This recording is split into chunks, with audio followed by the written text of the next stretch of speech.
High, good morning. তো আমি এখানে সকাল সকাল ঘুম থেকে উঠে পড়েছি। তো এখানে বর ম্যাগি বানিয়েছিল। তো এখানে বর আর আমি দুজনে মিলে খাচ্ছিলাম।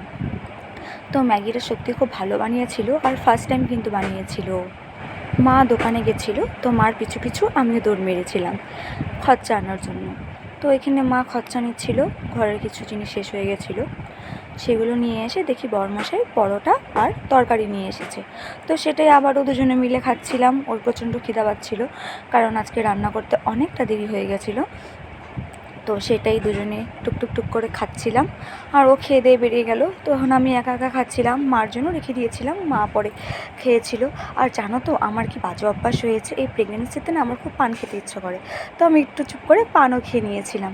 তারপরে খেয়েছিলাম মিষ্টি, যেটা আমার একদমই পছন্দ নয়, তাও খেয়েছিলাম। তারপরে একটুখানি ফ্রাইড রাইস আর মাংস খাচ্ছিলাম, যেটা একটুখানি খেয়েছিলাম, বেশি না, মানে জাস্ট টেস্ট করার জন্য। তো খুব একটা ভালো হয়নি।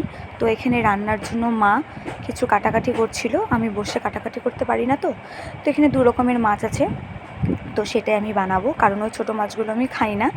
তো আমার জন্য রুই মাছ আনা হয়েছিল, তো সেগুলো ভাবছি একসাথেই রান্না করে ফেলবো। এই গরমে আর দুবার করে রান্না করতে পারবো না।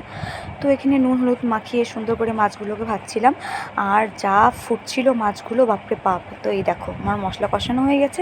তো রান্নার ফাঁকে ফাঁকে ঘরটা গুছিয়ে নিয়েছি। তো আমার রান্না অলমোস্ট কমপ্লিট। তো চলো, টাটা, দেখা হচ্ছে নেক্সট ব্লগে। কেমন লাগলো অবশ্যই কিন্তু জানিও।